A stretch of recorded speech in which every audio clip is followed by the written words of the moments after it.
Markets are key enablers of economic growth and also directly connected to society through the millions of people whose savings are invested in the market. Ensuring that the market supports the aims of sustainable development is in all our interests. Action is precipitated by leadership, and we are in the fortunate position to have had successive CEOs who have actively supported the sustainability agenda. Over a period of almost 2 decades, we have made a deliberate and focused effort to act on our vision, driven out by the various teams within both the business as well as regulatory functions of the JSE.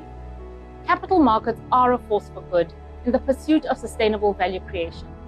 The JSE has a valuable opportunity and imperative to create an enabling environment for better sustainable practices to grow and to thrive. This is our mission, and we will evolve our strategy to support this over time. Our mission to create an enabling environment for better sustainability practices to grow in our market is premised on a 3-pillar strategy. The pillars are regulation, products and services, and advocacy and engagement. As the regulator, the JSE sees good governance practices as an enabler for sustainability thinking and the integration of that into corporate strategy and practices. The incorporation of the King Codes into the listings requirements is evidence of this. The King Codes explicitly require companies to think about people, planet, and profit, and is considered one of the most advanced governance codes in the world. On products and services, the JSE has a variety of offerings spanning our various asset classes. We offer green, social, and sustainability bonds, which allow for the reallocation of capital to better environmental and social outcomes. In addition, we have a transition segment, which allows for the raising of capital for those activities and assets that are aligned with the transitional requirements of our country and support the just transition objectives. We also offer ESG indices, which are investable, and the corresponding hedging instruments in the form of derivative contracts. Finally, we offer training on sustainability topics, which help support our issuers on their journey. On advocacy and engagement, we work together with key players in our ecosystem to drive conversations and engagement on key sustainability issues. We look at different parts of the ecosystem and how we can bring those better together on topics that are relevant to everybody. This helps ultimately to create a far more robust ecosystem broadly for sustainability practices in financial markets. Our latest offering is our Sustainability and Climate Change Disclosure Guidance. This was born out of the need that we saw emerging in our market from a number of issuers who have been struggling to navigate a rapidly evolving landscape of sustainability disclosure frameworks and standards. The convergence that we're seeing globally is very, very helpful, but there's still a level of fragmentation and differences between jurisdictions. How to navigate this, how to understand local context, and how to start improving practices and creating the basis for better reporting going into the future is really what we're hoping the guidance will help our issuers to do. It is in 2 parts, being a broader sustainability disclosure guidance and then a more detailed guidance on the theme of climate change, given the pressure that has been put there and the existential threat really that the climate crisis poses to us. The JSE will continue to make efforts to grow our offerings in support of sustainable development for our country. Ultimately, a resilient market benefits all of us.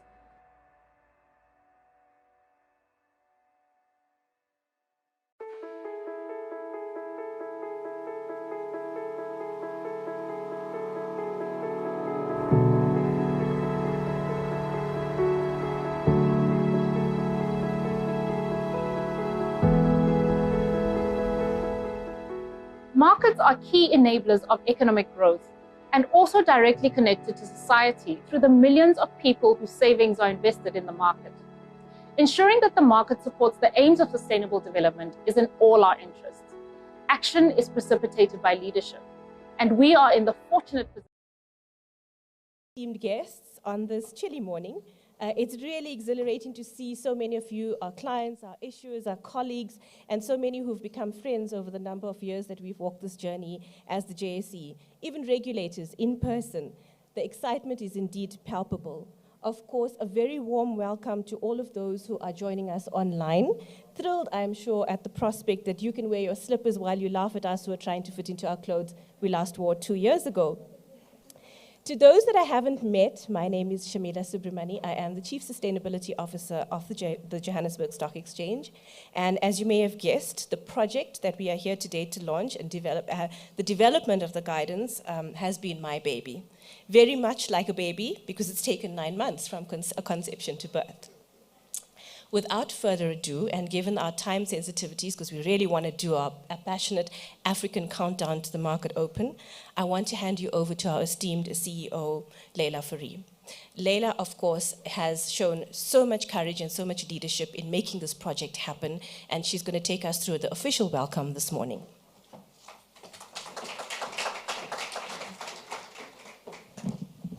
I always have to do this after Shamila's spoken. Good morning, everybody, and a very warm welcome on a chilly winter's day.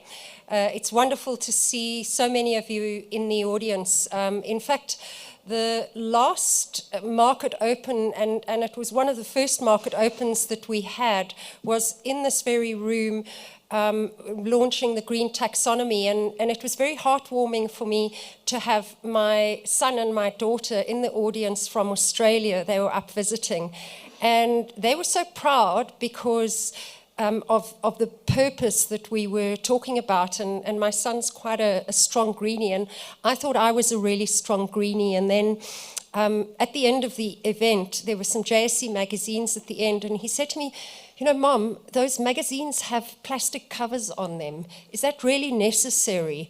And I felt quite ashamed and quite embarrassed that I hadn't noticed it. So, of course, I phoned our media team and said, "Please, can we get rid of the plastic? I didn't see it." And, you know, from the mouth of babes is really the power behind our sustainability drive. And it's really because the future that they will inherit, not in our time, but really in their time, is going to be affected by what we're doing on the sustainability front. So I want to give a very warm welcome to Professor Mervyn King and to Carolyn Chalmers, the CEO of the Good Governance Academy. I want to welcome Alano Makubela, the Divisional Executive of Retirement Funds. I'm not sure. There we go. Sorry, I lost you for a moment there. And Mr. Adamu Labara, the Country Manager of the IFC, and everybody else in the audience, esteemed speakers and our guests.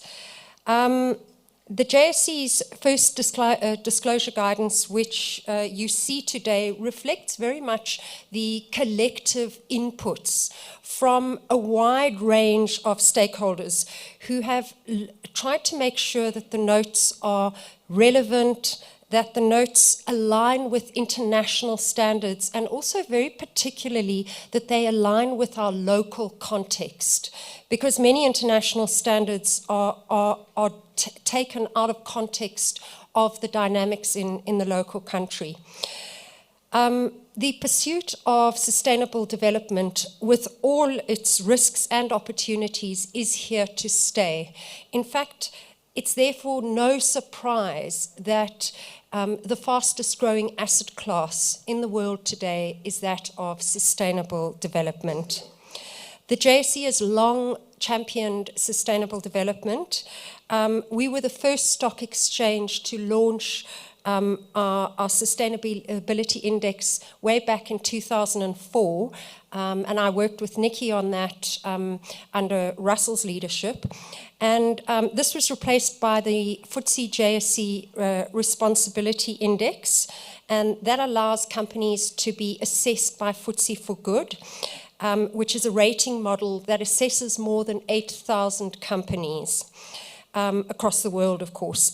We launched the green bond segment in 2017, and in 2020 we upgraded that with our social and sustainability bond segment, and then in April of this year we introduced transition bonds, which enables sustainability-linked products. It's pretty interesting and worth noting that the sustainability segment has raised over $1 billion year to date, or to date, sorry, since it launched, and it's been the best performing segment in the bond market last year. So this is what we are launching today really creates a common language, and it creates methodologies that will facilitate the transition to the green economy. Our guidance has really been universal and industry agnostic, and it aligns with global best standards. The standards frameworks that it draws from are far-reaching. It includes the GRI reporting standards, sustainability reporting standards, the Task Force on Climate-Related Financial Disclosures, or TCFD, the IFRS's ISSB exposure draft, which on sustainability and climate disclosures, as well as the IRC international framework, and a range of extensive ESG documents. These documents don't replace global standards, but instead they help companies to understand the sustainability requirements that make them relevant in the South African context. In the process, I hope that it renders them more accessible and easier to understand, and better to integrate into company practices. As we pivot towards a more green and just economy, it's important to remember the foundational principles, which are transparency, accountability, and credibility. Unsurprisingly, these are also principles for sound financial markets.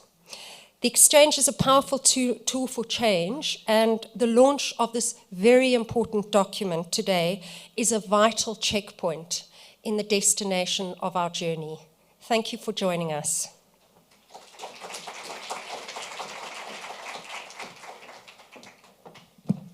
Thank you, Leila, for the clear and inspiring words. Our keynote address today will be delivered by Mr. Daniel Manele, who's the head of the Climate Finance Task Team in the Office of the Presidency. Daniel, of course, you know, has held a variety of roles, including being the CEO of Absa Group and the Deputy Governor of the Reserve Bank of South Africa. Daniel, unfortunately, couldn't join us today because he's off getting us climate finance overseas and will be joining us via a video recording. Please, could you play the video? Good morning. Thank you very much to the JSE for inviting me to make a few remarks at the launch of the Sustainability and Climate Change Disclosure Guidance. Unfortunately, international travel commitments did not allow me to join you in person in Sandton today. I would like to acknowledge the presence of Judge Mervyn King, who I understand is with you today, and other dignitaries present, and ask to be deemed to have observed all necessary protocols. I'd like to thank Leila Fourie, the CEO of the Johannesburg Stock Exchange, and members of executive, and commend you for the leadership that you've shown in embarking on this extensive and important work that culminates in the launch today. Needless to say, of course, that this launch is not a destination, but marks a milestone on the continuous journey we are on, and in many respects, most of the work still lies ahead. The concept of sustainability is not a new one to us. The term sustainability entered common usage in the 1980s and has risen steadily in the ensuing decades. It refers, of course, most commonly to reducing the harmful byproducts of business practices, ensuring their longevity, and taking into account the needs of a broad group of stakeholders rather than just the owners or providers of capital. In the capital market specifically, this involves investors ranking their potential investments, not just by the traditional metrics of financial risk and return, but additional risk considerations related to the sustainability of the investee companies themselves and their underlying activities. The powerful role that markets can play in ensuring sustainable development and the impact that the market can bring about to drive the necessary shifts, by way of example, can be seen in the decision by the US Business Roundtable, a group of chief executive officers from major US corporations, to declare in 2019 that corporations owed a duty to their stakeholders and not just their shareholders. While each of our individual companies serves its own corporate purpose, we share a fundamental commitment to all our stakeholders. That's how the statement read. We commit to deliver value to all of them for the future success of our companies, our communities, and our country. The adoption of sustainability principles by South African asset managers and investors has been supported by the development of an enabling policy framework.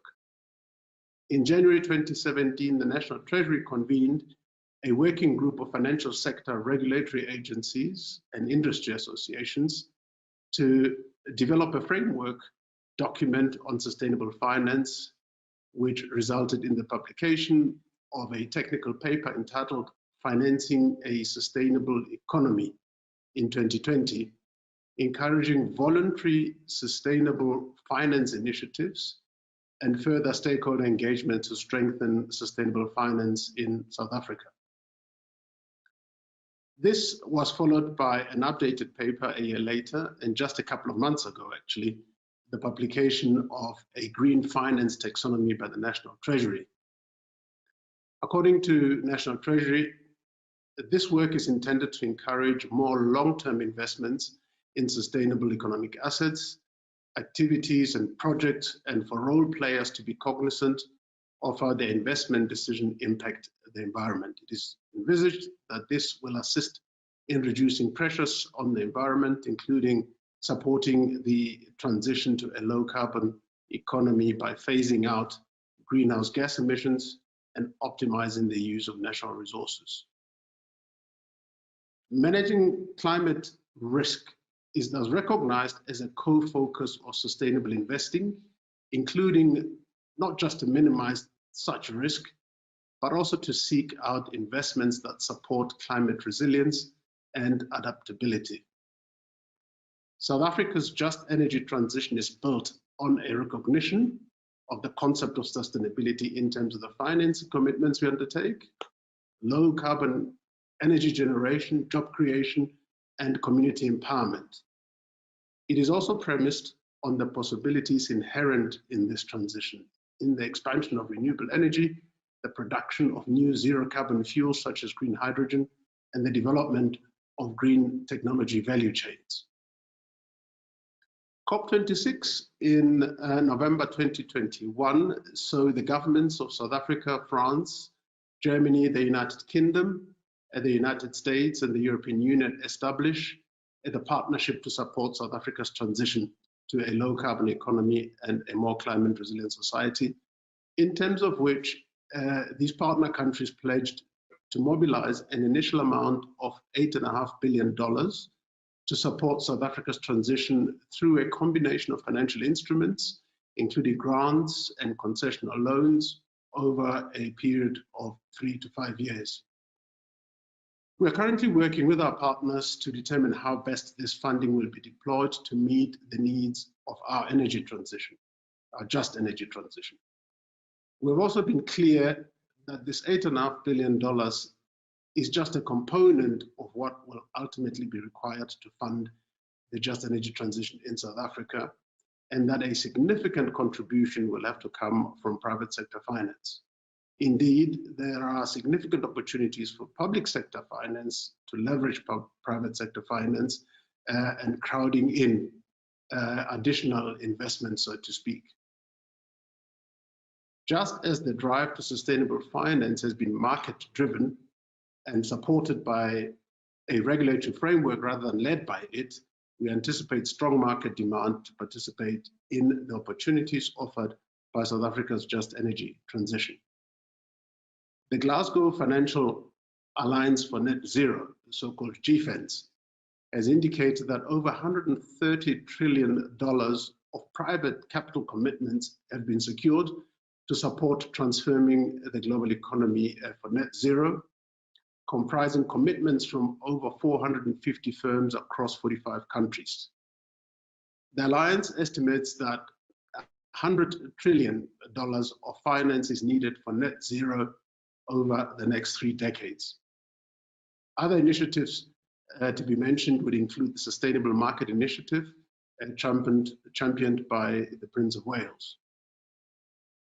So initiatives such as the JSE's sustainability and climate change disclosure will assist capital markets in assessing both sustainability and climate change risks and opportunities, and making capital allocations decisions accordingly with real world impacts.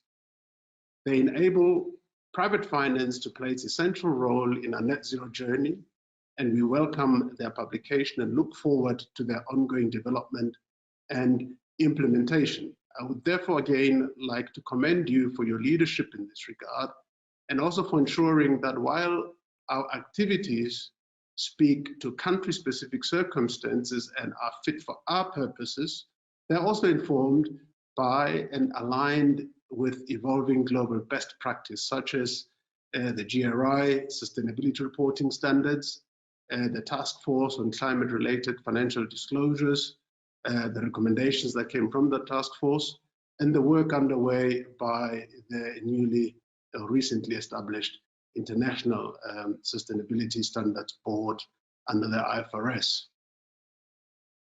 It's worth pointing out that operating in a manner that reduces the environmental impact of companies and reporting and disclosing the activities in this regard could be a distinguishing selling point and produce tangible financial benefits. This is therefore about enlightened self-interest and not to be seen through a short-sighted lens driven by a compliance mindset. It is therefore important to elevate issues of sustainability to the top of the agenda in executive committees, in boardrooms, and to ensure that as and when we consider and adjust our business strategies, sustainability is right at the top of the agenda. With those few words, I'd like to wish you well for the launch, and again, thank you for the pioneering and leadership work that the JSE has been undertaking in this regard. Thank you.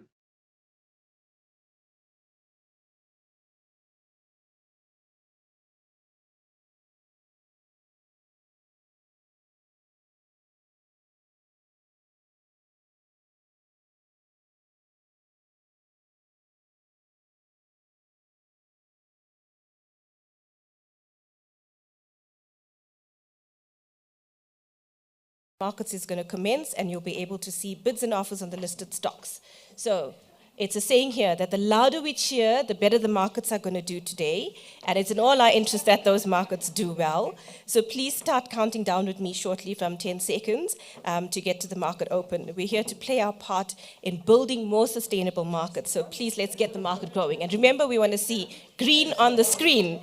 Okay, let's go. 10, 9, 8, 7, 6, 5, 4, 3, 2, 1, go.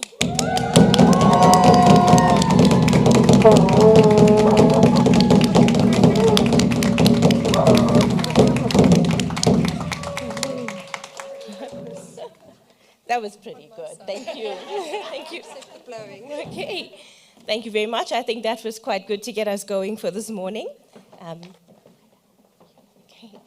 So thank you for all that were able to join us today. And today now we get into the section of the agenda that is to deal with the substance of why we're here. And that, of course, is the JSE Sustainability and Climate Change Disclosure Guidance Papers.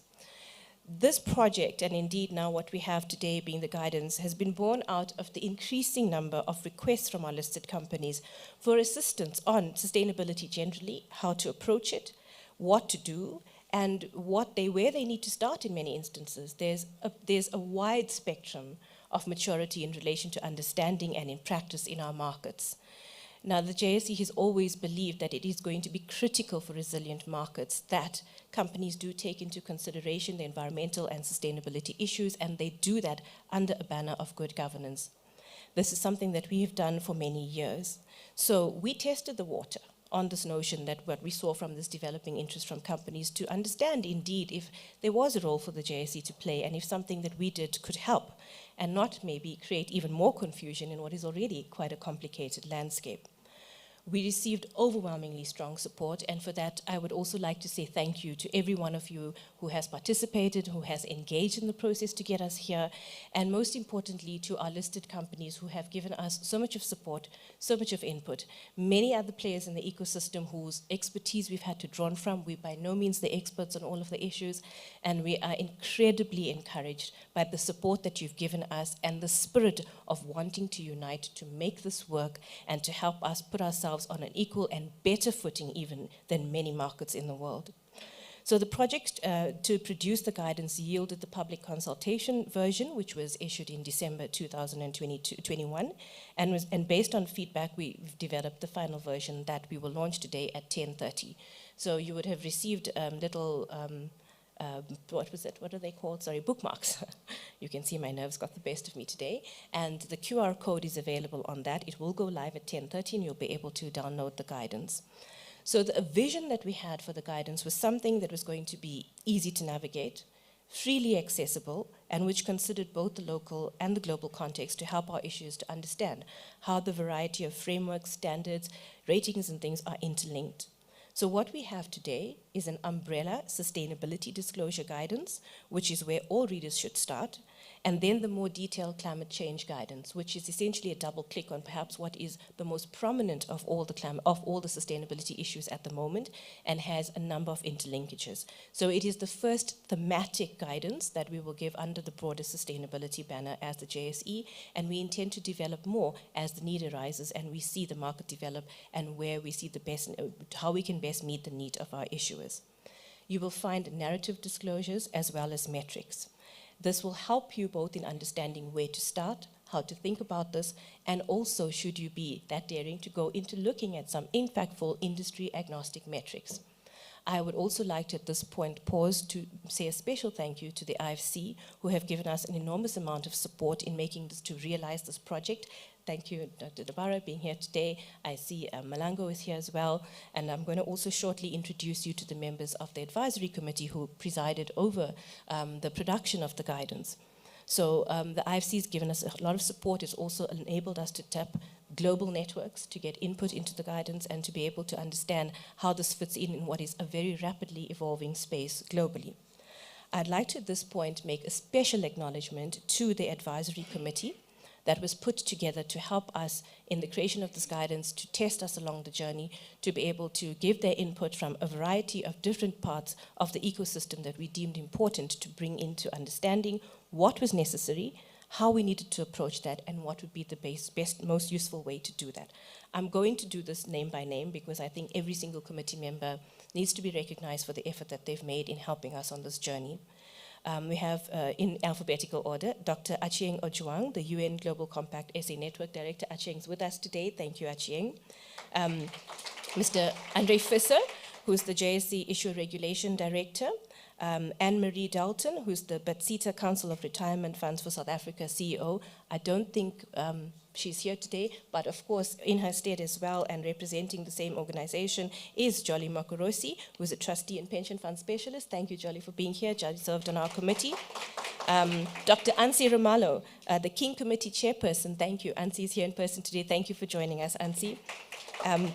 Of course, the JSE's Chief Operating Officer, Itumeleng Monale. Itumeleng is here with us today. Joanne Yawich, who is the National Business, the NBI CEO. Joanne, I don't think is here today, but Joanne was there. Jolly, I've mentioned. Karen Ayerton, who is sitting in as a representative of National Treasury's Climate Risk Forum Disclosure Working Group. Mark Randall, who is the JSE Information Services Director. Nilesh Mutli, who is the ex-head of the Government Employee Pension Fund Responsible Investment Area. Olano Makubela, who is here today. Thank you, Olano, the Financial Sector Conduct Authority Divisional Executive for Retirement Fund Supervision. Yes, he has many billions to steward. Ralitsa Jamanova, who is the IFC's Disclosure and Transparency Program Lead. Rubina Solomon from the Public Investment Corporation, who's the head of ESG. And of course, the PIC stewards much of the investment for the Government Employees Pension Fund, which is the biggest investor in our market. Sarah McPhail, the National Treasury Director for Financial Sector Policy. Sarah, are you here? I might have missed you. Okay. Sunette Mulder, who is the Association for Savings and Investment Senior Policy Advisor. Tracy Davies. Tracy is with us today. Thank you, Tracy. Tracy is the Executive Director of Just Share. Vukile Davidson, the National Treasury Chief Director for Financial Stability, and Dr. Willem Fourie from the University of Pretoria, the Albert Luthuli Leadership Institute, and that's the South African SDG Hub. So thank you again to all of our dedicated advisory committee members for helping, guiding, challenging, and getting us to the point we are today. Thank you. And then, of course, now to the substance of the presentation, I would like to say a big thank you to the team that worked closely with the JSE, and that was led by Jonathan Hanks from Insight. John is with us. John, you can come up. John is going to I've asked John to take us through the detail of the guidance. He just says it far better than I do. And, but we'll tell you some of the process we followed and what you can expect to find in the guidance. It was a multidisciplinary team that helped us to develop this. I have to say that the fact that he's standing here in one piece today is something of a miracle after us working tireless hours for weeks and weeks to get this to land. Was really nothing short of a miracle in some ways, John. I hope you can make it to the next half an hour. And the team was really challenged us too. I challenged the team, and John had to, at many different points, pivot, deal with my demands, and John, I'm forever grateful for that. But thank you for getting us here today. I hand over to you. Good morning, everybody. It's really good to be here and in person. It's been 2 years of seeing people online. I think it's the first time I've used an iron for a very long time. So I've got 30 minutes in which to explain this guidance, and I'm going to go through it reasonably quickly. I really want to make sure we have a good understanding as to what it is that we've achieved or sought to achieve with this document. There's two documents. There's the sustainability document, which is the framework document, and within that there's a subject-specific document, the document on climate change. I'm going to start by framing what I say with a quote that I use with most of my students when I start my lectures. It's Bertrand Russell. In all affairs, it's healthy now and then to hang a question mark over things you take for granted.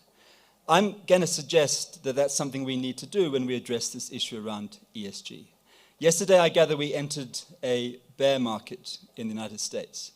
The financial advisors always tell you past performance is not a good indication of previous performance, which is just as well, because when I went into my investments, they were looking pretty well, but not any longer. Now, being successful in the past is no guarantee of being successful in the future. And I want to make the point that ESG is pretty systemic and pretty deep, and we want to get that issue across in this guidance. Just to make it clear up front that this guidance is guidance. It's voluntary. So it's guidance that is intended to assist organizations. We've sought to do three things with this guidance.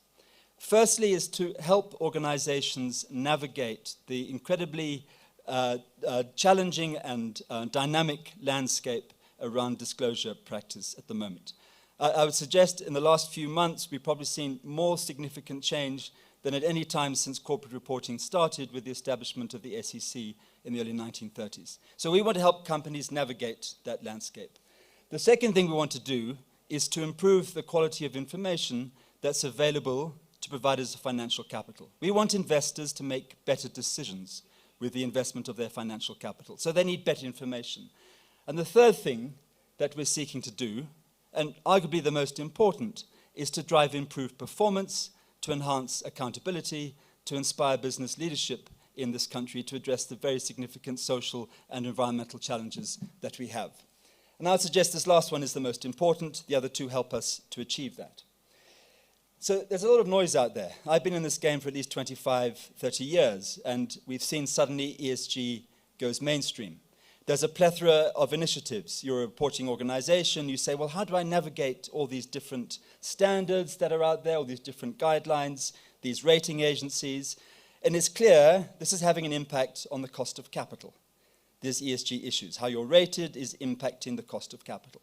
But what we've seen in the last, since 2021, is a shift from guidance to the development of standards. We've seen the GRI, which launched their first guidelines here in 2002, and Mervyn, you were here at the World Summit, when they launched their guidelines. They became standards last year. We've seen the establishment at the last COP, while we were working on this document, of the International Sustainability Standards Board. And we saw in April of this year the establishment of the European Sustainability Reporting Standards, the draft standards. So we've seen highly dynamic shift from guidelines to 3 significant sets of global standards around disclosure. What we've also seen is a useful consolidation of initiatives. So these are some of the charismatic species, if you like, the ones in red. And what we've seen is a consolidation of those into the work of the ISSB. So that has been hugely helpful. What we've also seen is some clarity on the issue of materiality. So let me speak briefly to this issue because I understand that there is some confusion around this. The GRI gives guidance on what we call impact materiality. It gives guidance to organizations on how you disclose on your most significant social and environmental impacts. The ISSB is giving guidance on those sustainability issues that are financially material, those that have an impact on the organization's capacity to create value and that impact on its cash flows over time. And thirdly, we have the European Sustainability Reporting Standards, which seek to do both. They cover both impact materiality and they cover financial materiality. And what we've seen to do in this, sought to do in this guidance is to help you navigate all of those initiatives. So we've adopted the double materiality perspective in our guidance. So to speak to this very briefly, you're an organization, you're the little circle in blue. You have an impact on society and the environment, the inside out. Some of those impacts are material, they're significant, they cross scientific thresholds, they either enhance or they make negative your contribution to things like the Sustainable Development Goals. There's also those sustainability issues which impact on your organization, which have a direct bearing on your financial performance over time, the outside in. As a reporting organization, there's different ways to disclose this information. And how you choose to do that and where you choose to do that depends on the purpose of the report and on the audience of the report. If you're seeking to persuade providers of financial capital that you're a good long-term bet, then you want to disclose to them that you are managing your environmental and social issues effectively. You're going to be disclosing issues which relate to financial materiality. The primary audience in that disclosure is going to be investors. The standards that you would use to help inform you around sustainability issues is the IFRS. If you're seeking to report on your significant social and environmental impacts, including those that don't impact on the organization's capacity to create value, those that have been externalized, then you're going to look to the GRI. And what the European Sustainability Reporting Standards, the draft, is cover both. Those that impact the organization and those that have a material impact on society and the environment. Now, we've tried in this guidance to do all of that. How do we do that? And I'll share some thoughts on that briefly. And I just want to start off by thanking my colleagues on the team. It was a team from 3 different organizations, and it's a team that has different skill sets. So some of us are largely sustainability people, working with sustainability standards globally. We have those that are have a deep expertise in responsible investment, and we also have somebody who's got deep financial sector experience. And I have to be clear, we didn't always agree within the team, and I think that's helpful. We had different perceptions, different skill sets, and I think this helped in ensuring the richness, I hope, of this guidance. So how did we do this? Well, we started, I didn't realize, Shamila, it was 9 months ago, it was about August, September, October last year we started. And first we did a benchmark of the key global standards that are out there, and initiatives and frameworks, and there's no shortage of them. We looked across the board, and you'll see some of them here. I must admit, initially I was skeptical of the World Economic Forum guidance, but we found them incredibly helpful and well thought through. Those from UNRIST, one of the UN organizations, very progressive. On the social side, we found those helpful as well. We looked at 8 peer exchanges. So there's 60 exchanges that already have ESG guidance of varying quality, to be honest. We looked at 8 that give a geographic representation that are more recent, so including in particular those in Warsaw, London, and NASDAQ. We also looked at the guidance given by the World Federation of Exchanges. We looked at local disclosure requirements in this country, and finally we sought to provide for the deep social and environmental challenges, particularly the social challenges, high levels of unemployment, inequality, social instability. So in this guidance document, we sought to navigate all of these elements.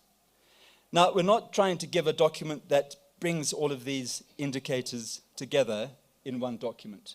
We're seeking to find where's the points of convergence, where are these initiatives moving to? We're seeking to see, the direction of change.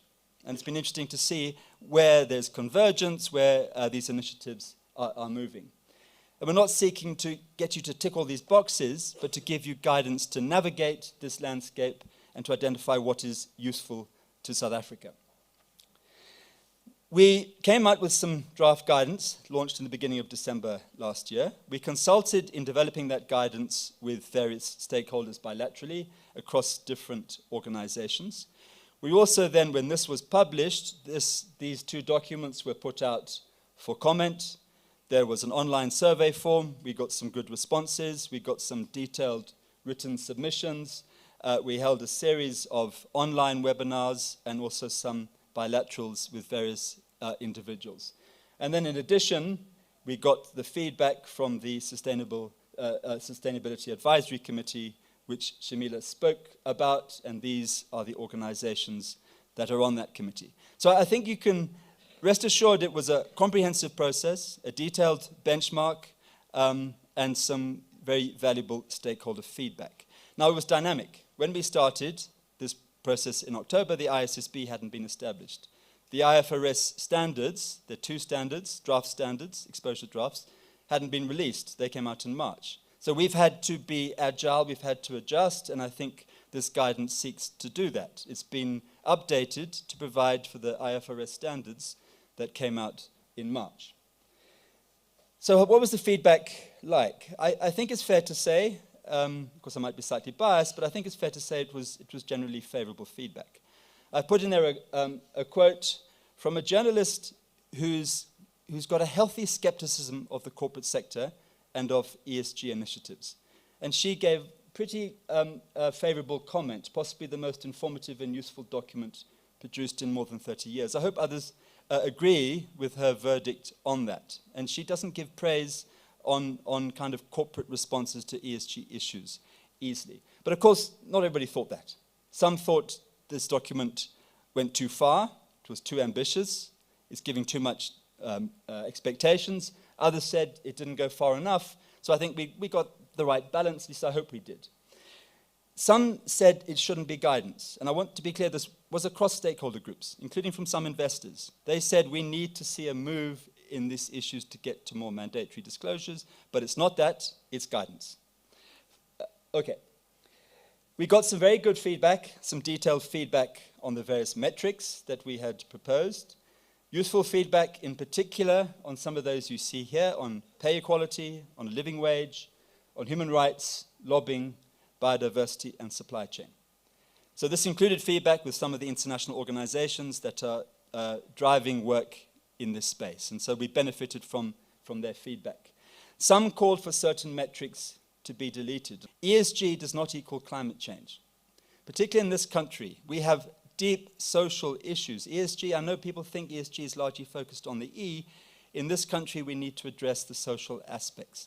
So do not think by addressing TCFD, the Task Force on Climate Change Financial Related Disclosure, that you're addressing ESG issues. So we used this feedback to produce these two documents. Now let me take you through these documents one by one. So the first one is the Sustainability Disclosure document. 3 broad sections. What is sustainability and how to and why report on it?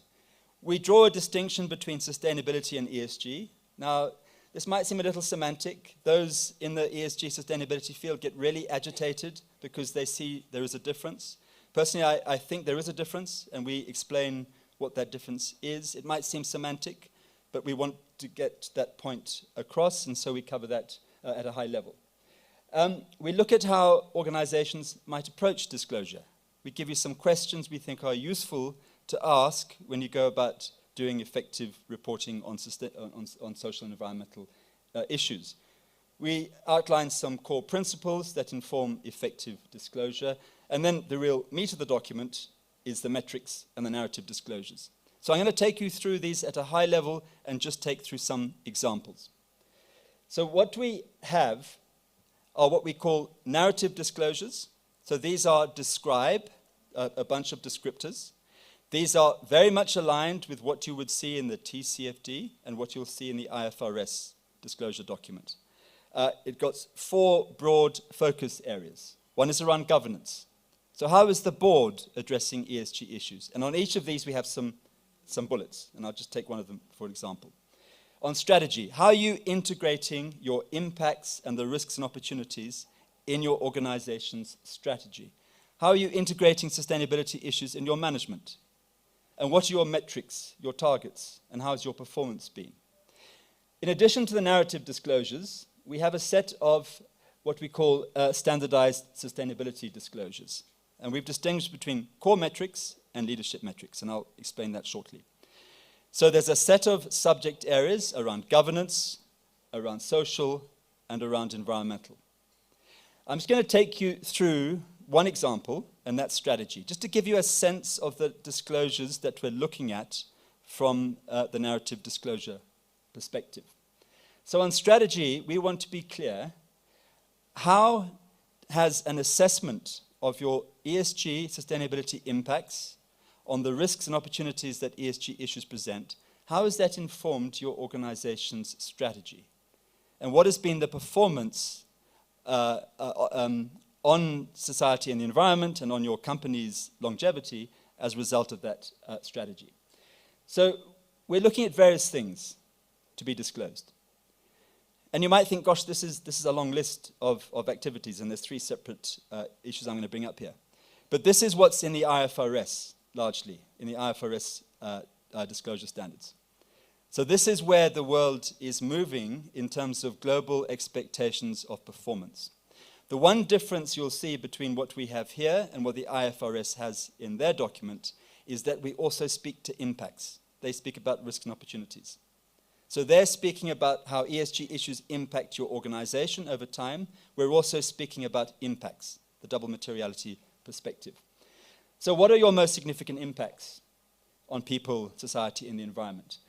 What are the most significant risks and opportunities? And how do they impact your organization over the short, medium, and long term? And how do you define that, short, medium, and long term?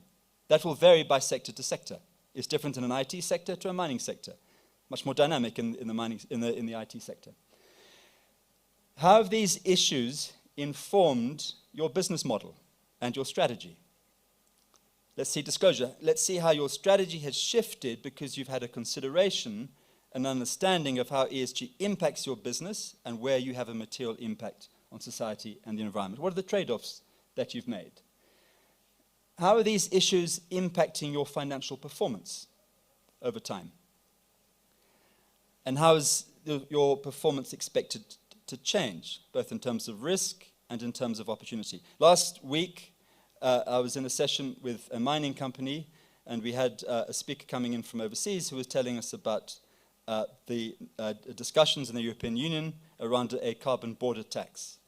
Now, as a country which has one of the highest carbon intensities globally, should the European Union carbon border tax come into place, this is going to have a dramatic impact on many exports in this country. You might still be one of those people that disputes the science around climate change. The policy environment is here, it's real, it's going to change, and it's going to have a significant impact on your business.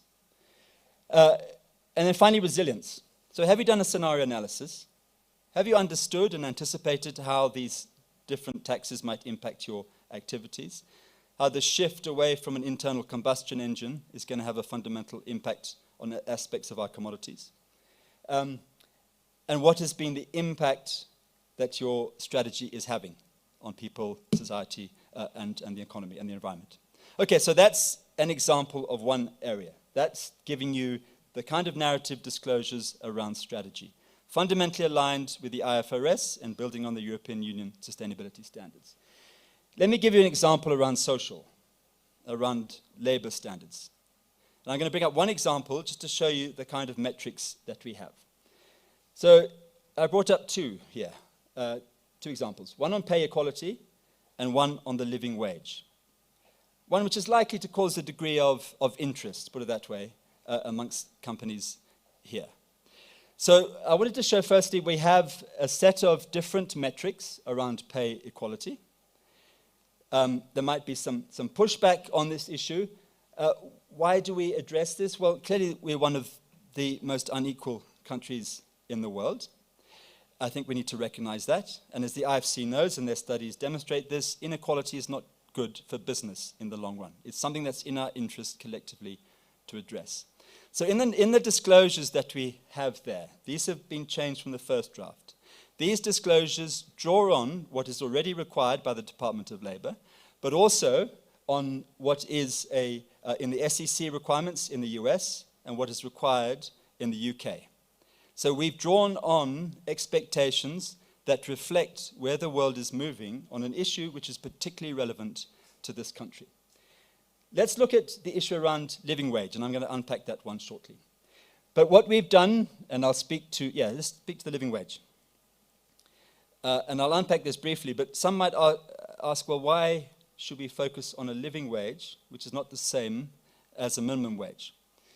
If the war in Ukraine persists, the challenge for food prices is worrying. And I think it's worrying if people who produce food in this country, the workers, the farm workers who give us that food themselves can't afford to eat healthy food. And when people can't afford to eat food, then that's usually the recipe for social unrest. That's arguably what lay behind the Arab Spring. It's in our interest, forget the moral element, to make sure the people that work for us can afford a living wage. It's in our interest as smart business leaders to assure that we address this. Now, we're not asking you to pay a living wage. That's not what this guidance does. We're asking you simply to disclose what the gap is between the lowest paid workers and the minimum and the living wage. That's all we're speaking to. Same on inequality. We're not asking you to address the issue. We're simply asking you to disclose it, and you can explain why there might be that level of inequality. So I want to show two things here. For each of the metrics, we've given a definition of the unit we're looking at. We've given reference to other supporting frameworks, the GRI, the European Sustainability Reporting Standards, and the rationale for the metric. Let me just briefly look at the living wage one. You'll see there's words that are in bold. So we've given in the appendix what does a living wage mean, and a credible definition that speaks to this. And we've given references to a whole set of initiatives, which you go online, which will help you understand the definition of a living wage. And I know there's some organizations in here that are already disclosing their work on a living wage. So this I use as an example, the kind of metrics that are out there and the approach that is being taken. We distinguish between core metrics and leadership metrics. Core metrics are those which we believe are relevant to all organizations. So there's a rebuttable presumption, those of you that are lawyers, we assume that it's material. But you could challenge that and say, actually, it's not material, and this is why. So we would suggest all the core metrics. We're not saying don't do materiality. You need to do that assessment. But we believe that these core metrics, given our challenges in this country, should be seen as material. But you could push back and say they're not, and this is why. That's fine. Leadership metrics are, by definition, leadership and more aspirational metrics. So I've covered, at a high level, the sustainability document. Let me speak briefly now to the climate disclosure document. The brief we were given was basically to update the Sustainable Stock Exchange Initiative document, model guidance on climate disclosure. And that's what we did, and produced that in December last year. Then the IFRS S2 standard came out. And we realized actually it makes sense to rework this quite significantly. So the current final guidance, which you'll be getting later this morning, has been significantly restructured to be aligned with the IFRS standard on climate change. What does this document do? It sets the stage. It gives you some good overall guidance on the context around climate change. It speaks through the TCFD. It speaks through scenario processes and so on. And then it speaks through the expectations in terms of disclosure. So aligned with what you see in the TCFD and the IFRS and what I showed you earlier, it has 4 broad buckets to focus on. So if you're an organization that has recognized the need to address climate issues, you're going to want to reflect on how you've addressed climate in terms of governance, strategy, management, and metrics. Now, for the first 3, the wording is exactly the same as in sustainability guidance. All we've done is replace sustainability-related issues with climate-related issues. So there's full alignment there. Where there's a difference is on metrics, targets, and performance. So let me take you through these briefly. And these draw on the IFRS exposure draft. The IFRS exposure draft builds on the TCFD and actually has moved on slightly from the TCFD. Moved on in a way which I think is progressive and helpful. And I think as reporting companies, if you think climate is an issue for you, it makes sense to start using this guidance. So it looks for disclosure on Scope 1 and Scope 2 emissions, on your Scope 3 emissions, absolute level, on your emissions intensity. It wants disclosure on the amount and percentage of assets or business activities that are vulnerable to transition risks and to physical risks, and also your exposure in terms of opportunities being assessed, so all about financial materiality. It's looking at your capital expenditure on climate issues, the internal price of carbon that you've set, and how you factored this in to your remuneration policies. And then it gives some specific details around targets. So I've just taken one set, but this is the set which is most material in terms of climate change. So that's the 2 documents. That's what we've done. I encourage you to read the metrics and to give us your feedback on them. I'm just going to close with some closing thoughts. I've been in this game for a long time. I started in the early 1990s at Eskom, and I see some colleagues here also at Eskom, some in the early 1990s. In those days, Eskom was a pioneer in kind of leading around ESG, or certainly on environmental issues. Consulting with many companies, it's been interesting to watch this uptake around ESG. And so 3 or 4 observations in my last 2 minutes here.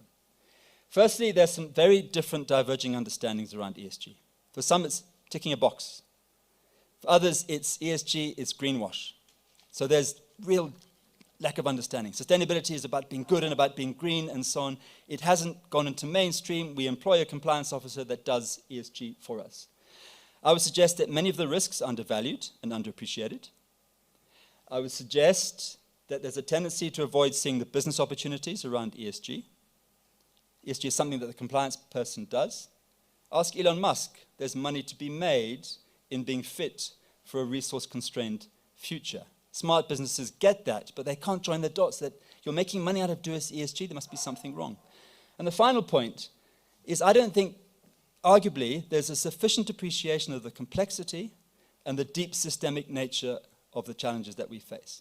So if we still see ESG as something that we need to do as investors to keep certain investees happy, we're missing the trick.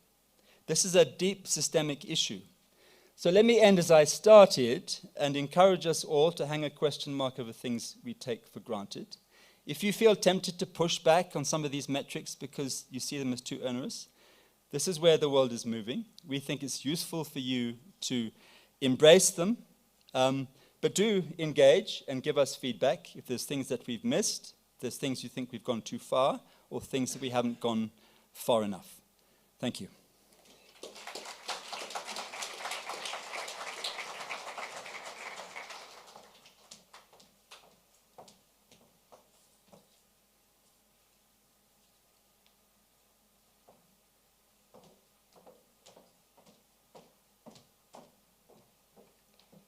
Thank you very much to John.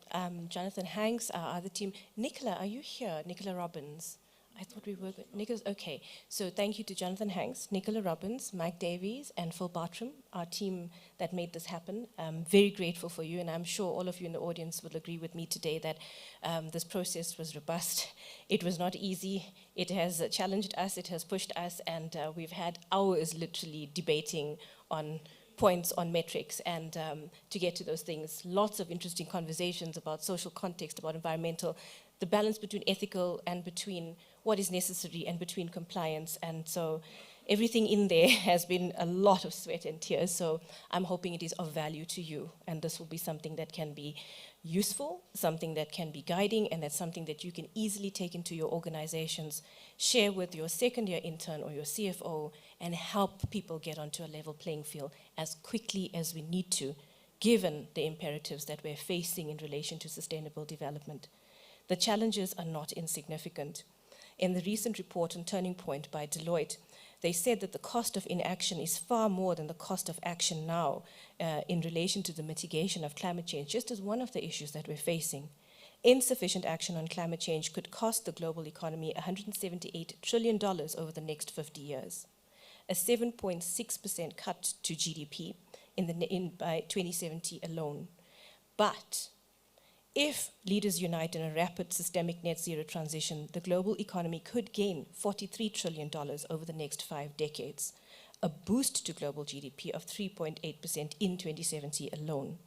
So we have before us this once-in-a-generation opportunity to reorient the global economy and create more sustainable, resilient, and equitable long-term growth, which I'm sure you will agree is in all our best interests.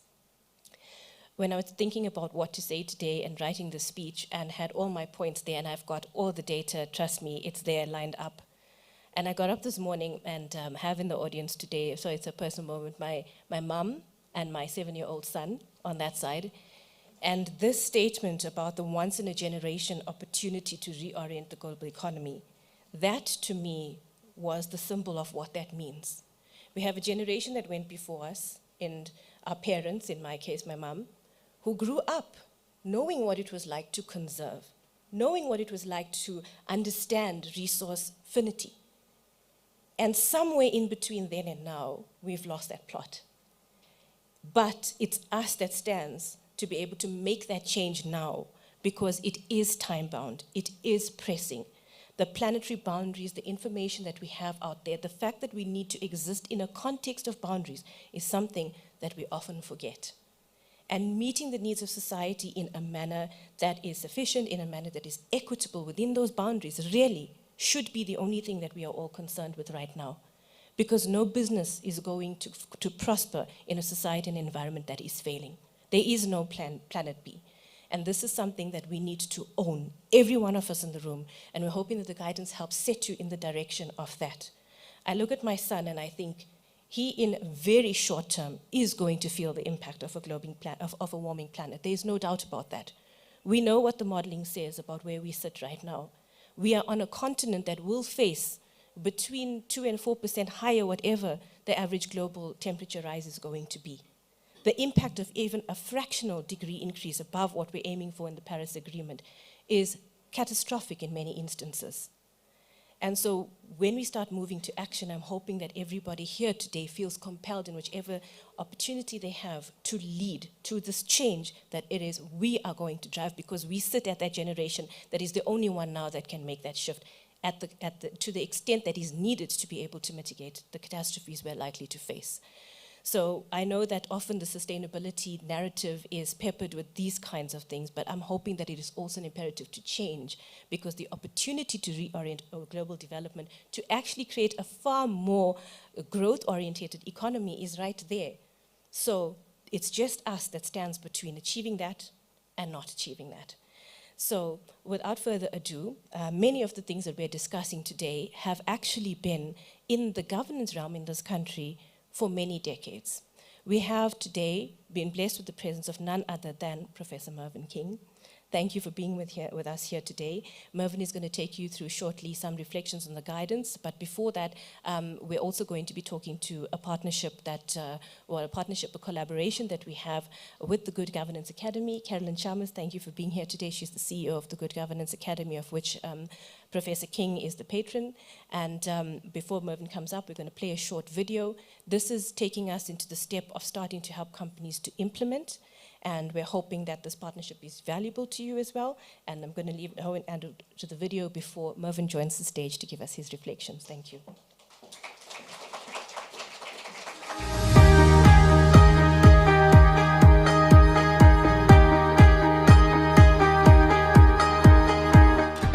It's coming, and that's mandatory recurring financial and non-financial sustainability reporting for companies around the world, and it's imminent.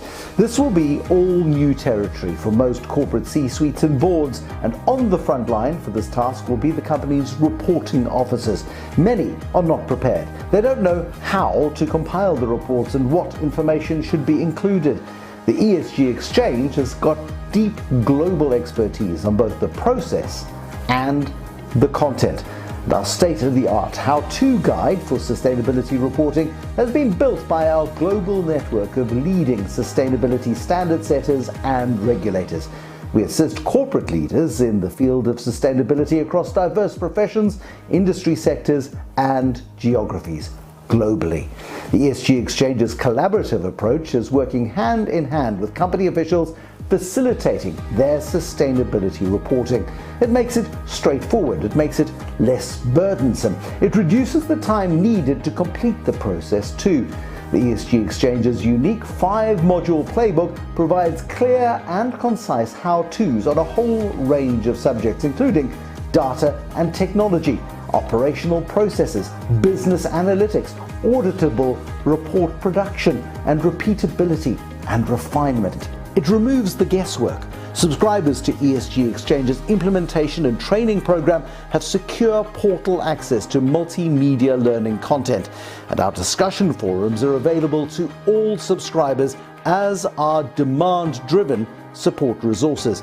Subscribers capitalize on our extensive global practitioner experience to demystify financial and non-financial sustainability reporting. The ESG Exchange is an initiative of the Good Governance Academy, and its patron is none other than Professor Mervyn King.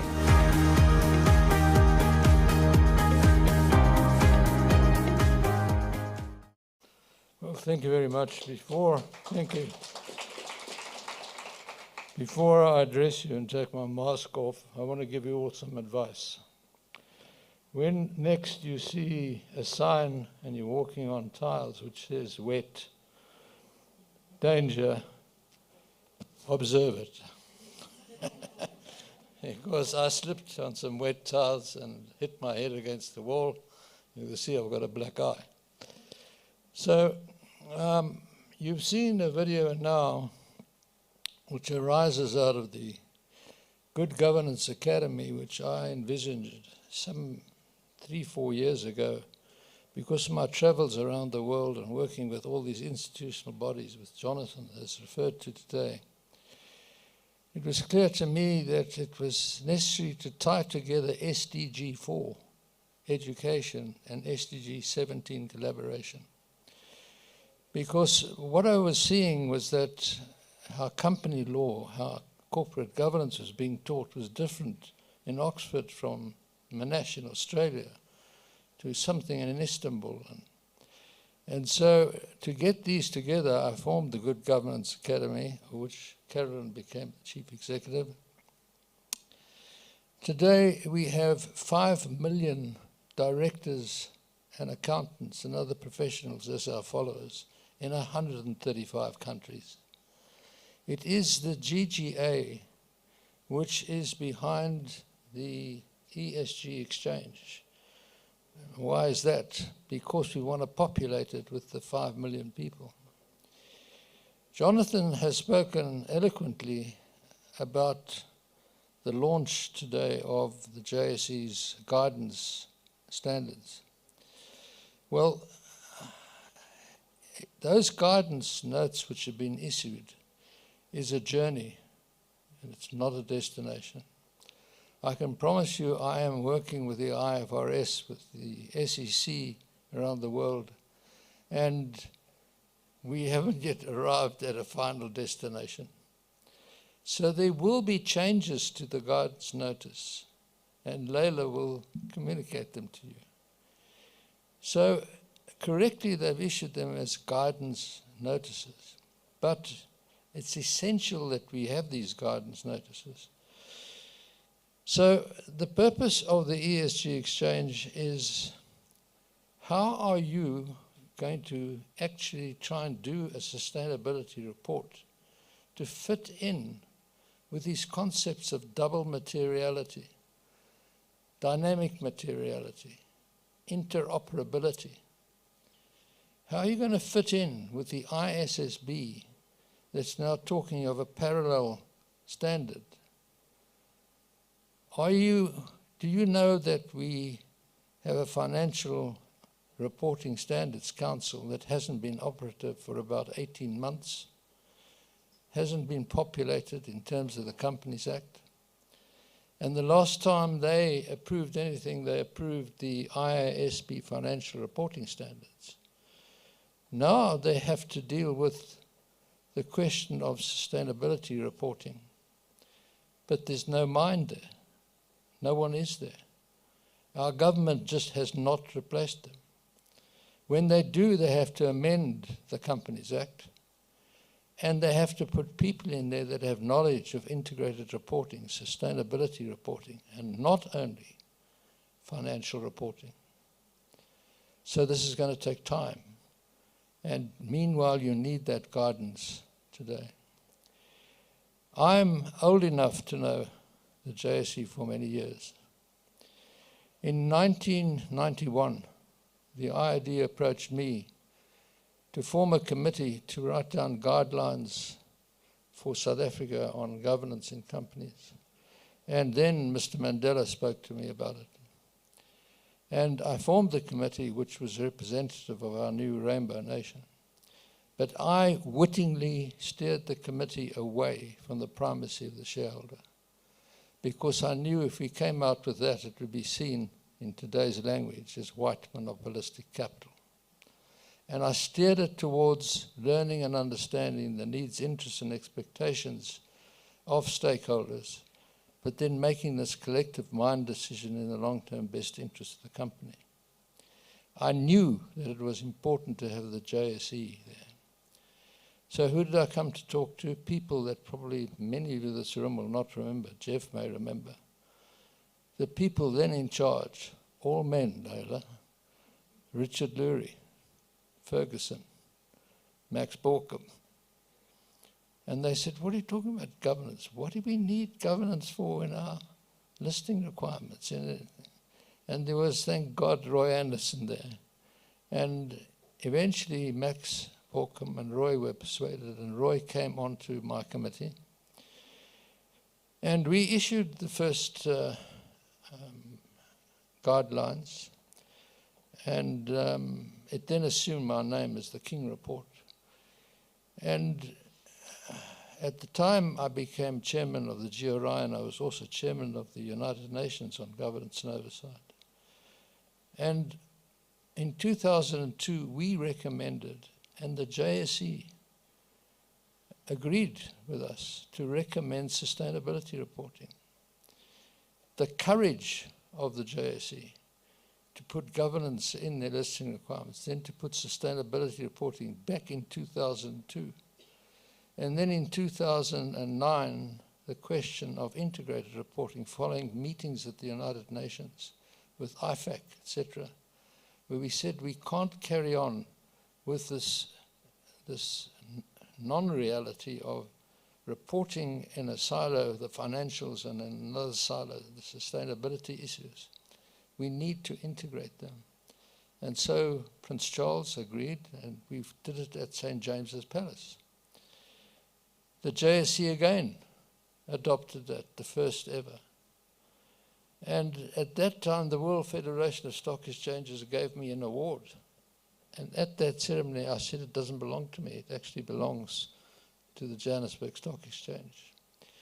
because they had the courage. Remember, to go back to 1992 to bring governance into listing requirements. 2002 to bring sustainability in. Then in 2009 to bring integrated thinking and reporting in. So they've been in the forefront. And they today again are in the forefront, Leila, you and your colleagues. And isn't it extraordinary, intergenerational change? In dealing with the JSE today, it's all ladies. The men have disappeared. But it's fantastic that the courage of the JSE to launch these financial guidance in your interest, in the interest of the members of the JSE, because it is needed.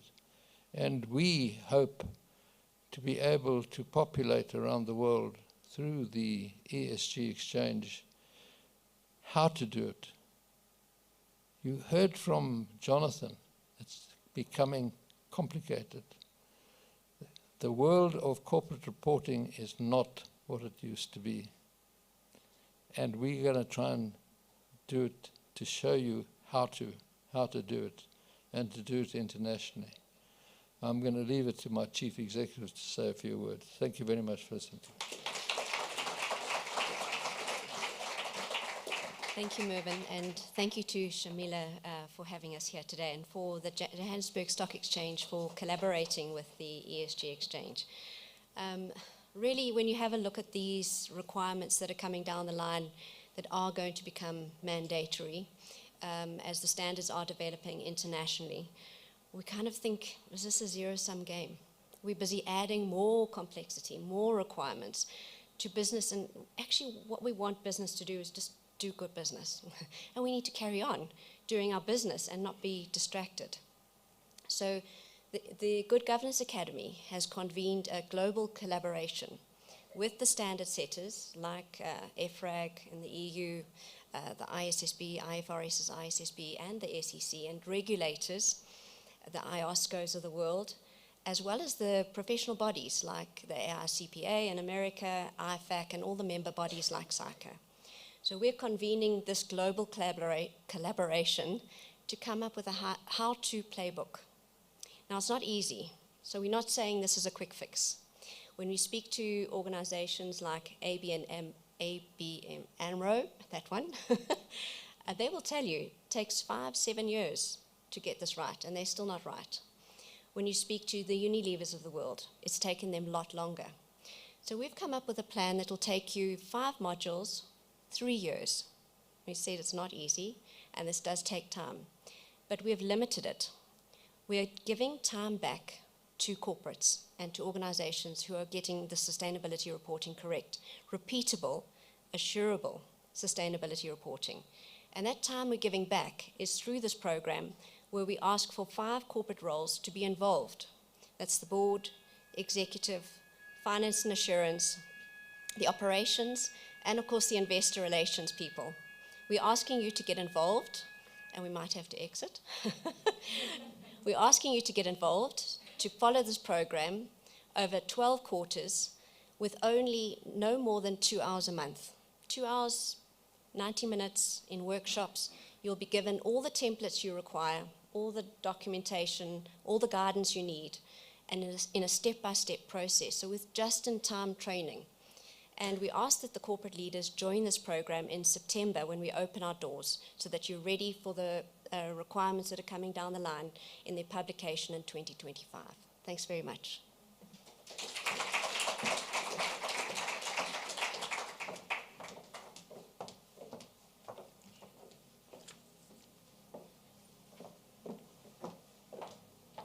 Thank you so much, Carolyn. And as a part of our collaboration, the JSE has agreed with the Good Governance Academy to make 2 modules available free of charge to our listed companies to get you to start on that journey and to hopefully test the waters, see what works for you. and those details will be shared with you in the thank you notes that will go out for attendance today and of course be published a bit more widely. So thank you to the Good Governance Academy for assisting with those. This will be initial 2 courses, possibly 3. We want to include one specifically on the disclosure guidelines, which we are in the process of developing, given that the guidelines just went live today, or going to go live today. And so thank you for that, Carolyn. The buzzer, I think, might have been our reminder that the 2030 goals are around the corner. And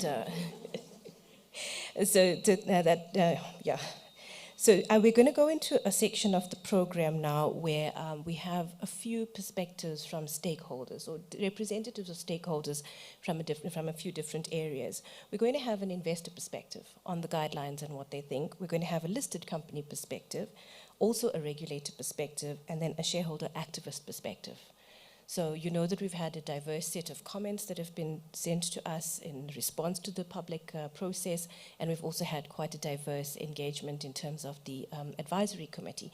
So we thought it would be useful to everybody to understand from different perspectives how the guidance possibly could work, where it could be useful, and some of the reflections of people who've had the opportunity to engage with that, and also people who have submitted comments, and so dealt with the draft guidance as well. So our first perspective is an investor perspective, and for that I'd like to call Stephen Barnard, who is an ESG analyst at Allan Gray. Stephen, thank you very much for flying all the way up to join us today. Can't wait to hear what you have to say. Thank you.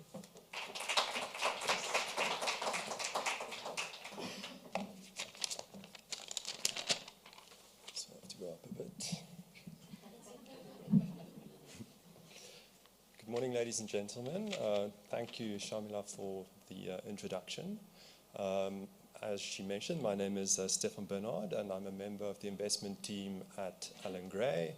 I'm an analyst focusing on ESG research. And as some of you might know, we do fundamental bottom-up research with the aim of producing listed company valuations. And from this asset manager's perspective, one of the primary challenges that we face in assessing sustainability considerations is a bit higher still. Thanks. One of the primary challenges we face is obtaining quality ESG data.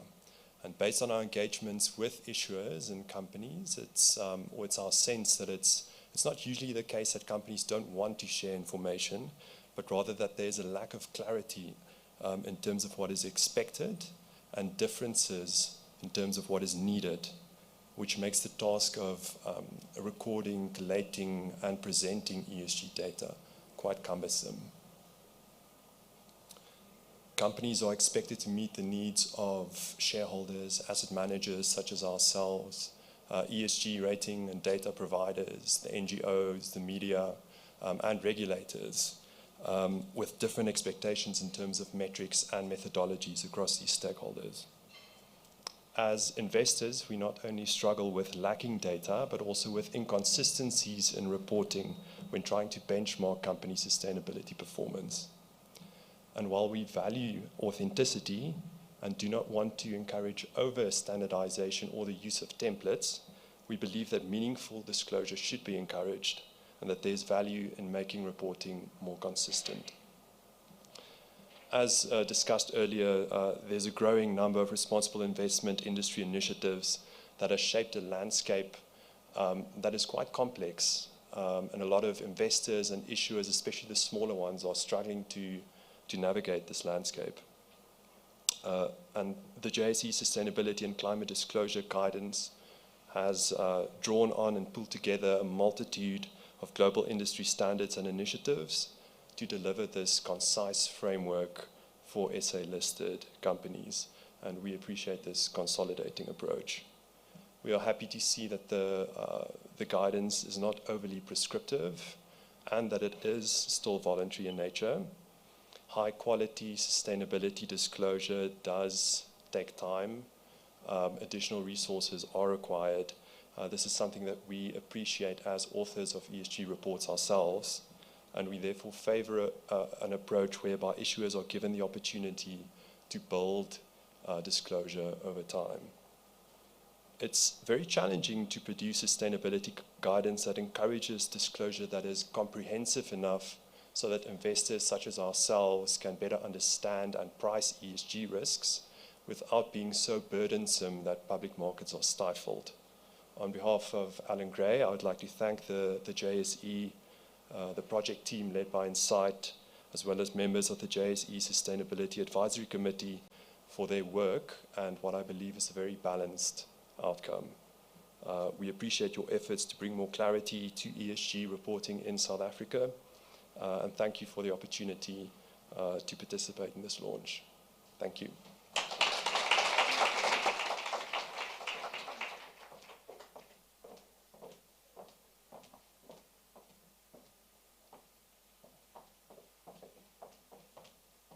Do this again. We should just have two mics, I think, generally. I always say that there's inherent bias in people who design these things. Clearly, I'm not the standard operating size here. Stephen, thank you so much for that. It's very helpful to have an investor perspective. At the end of the day, there are millions and millions, trillions actually invested in the markets, and investors are going to have to be stewards over that and understand what it is that they're actually investing in. And so that perspective is useful to us, and we obviously look forward to engaging continually with the investor community as well to bring as close together as we can the needs of investors as well as the imperatives of companies to act in a way that actually is sustainable. So that is a great segue into the next speaker who will bring an issuer perspective. And I would like to invite onto the stage Portia Bangrazako, the Head of Sustainability for Old Mutual Group. Portia.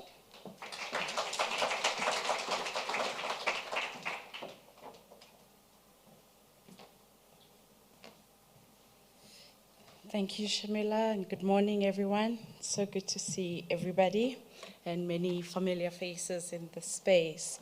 So I'm tasked with speaking for a various set of people, but I will speak from my perspective as a person who has over years been producing these reports. And I must just say that it's quite an interesting time to have this disclosure guidance, and I think it's guidance that we sorely needed. What has been happening when I first started writing reports or sustainability reports was I was wondering if anybody was reading them, to a point where now I'm getting a point where I'm scared of who is reading the report. In my experience, we're now, especially over the past 2 years, there's just been increased interest, and we're not just receiving checklists, we are now being asked very detailed questions. So I welcome the guidance and the thought that has come from it, because there is a lot of queries, not just from investors, but from a wide range of stakeholders, asking us and querying how we go about managing and how, importantly, how we're embedding sustainability. And I think the quality of information and data is very important. Most of these reports are produced by people who are very passionate about embedding sustainability and getting guidance in order to make sure that we do not end up having sustainability meaning anything to anyone is something that we welcome. So the targets and matrix that you're talking about is something that personally I really do appreciate, because it is going to start giving us some sense of what is important. And I think especially in South Africa, where we're looking towards a low carbon and socially inclusive future, speaking about these things and bringing about information that is useful, but that also queries of how we do business is something that's quite important. The guidance is also challenging us to relook at our strategy. So I do think that bringing the information forward is going to be an incremental process. I also appreciate the simplicity of language. It was quite interesting seeing the reports on the wall there, that some of them I've attempted to read and still could not quite decipher what it is exactly that they're asking of us. So I do appreciate pulling all of this information. Sustainability teams and the teams that pull the reports together are usually very thin on the ground, and while reporting is just part of our work, this is also just going to help us to streamline our process. So I think what I would like to see in the next iteration is a more of a definition of sustainability. I think looking at what is happening with DWS in Germany, especially and this notion of greenwashing, which we do not want to happen to sustainability, I would like a bit more defined. That's something that I would just put out there. So from us, in Old Mutual, we very grateful for this opportunity to actually be guided, and we're hoping that we would be able to follow through with the guidance. Yep. Thank you.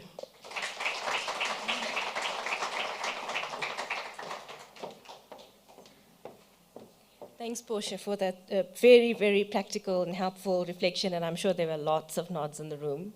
And we're hoping that the guidance, by the simplicity and not oversimplified, helps you get many other people along the journey with you, because sustainability officers need to bring everyone along the journey, and it's no longer, we know, going to be the sustainability department that produces a report. This needs to be integrated into risk management, into strategy, and fundamentally into the business models, and that needs everybody to be on board and understand this language, and we're hoping we help you with that. Thank you. Before I hand over to our next speaker, who is Olano Makubela, who's going to give us a perspective from the Financial Sector Conduct Authority, I thought I'd reflect on some other interesting reports that have recently been published. So in March 2022, in a statement issued by the Network for Greening the Financial System, which is a network of 114 central banks and financial supervisors, and informed by recent work they did on the notion of nature-related financial risks. So central bank supervisors, nature-related financial risks, said, they confirmed that there is ground for considering the impacts and dependencies on nature, including biodiversity and ecosystems, as a source of material risk from a macroeconomic and financial stability perspective. The NGFS is therefore of the view that the nature-related risks are relevant for central banks and supervisors, given the macroeconomic, macroprudential, and microprudential materiality of nature-related financial risks, and such risks should be adequately considered for the fulfillment of their mandates. So quite a strong statement on nature-related risks, and that we should be taking seriously if we're already seeing that we're seeing a group of central bank governors considering these issues and doing a lot of investigation into how that might materialize in terms of stability. So I'd now like to hand over then to Olano Makubela, the Divisional Executive for Retirement Funds and Supervision at the Financial Sector Conduct Authority.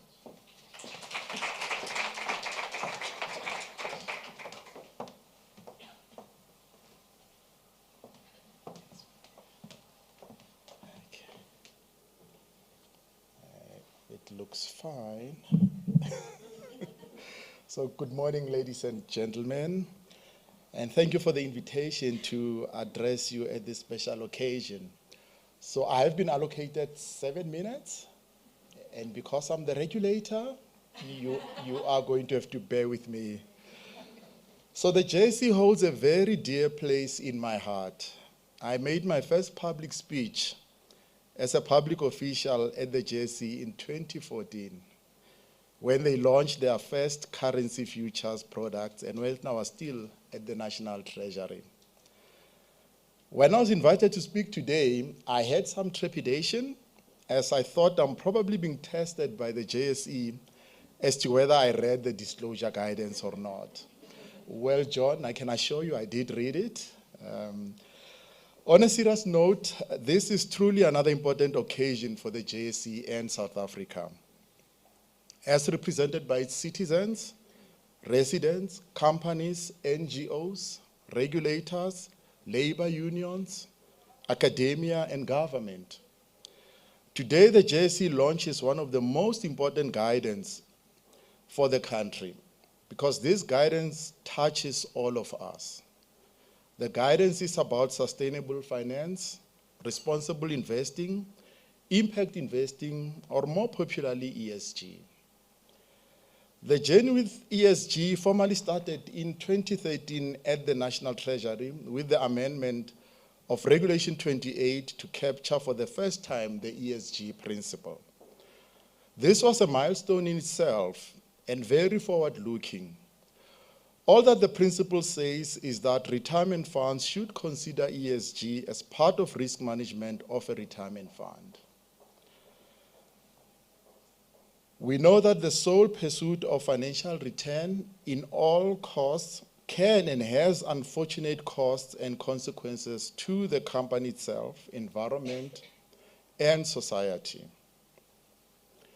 Little did we know then that ESG will become more than a buzzword nearly a decade later.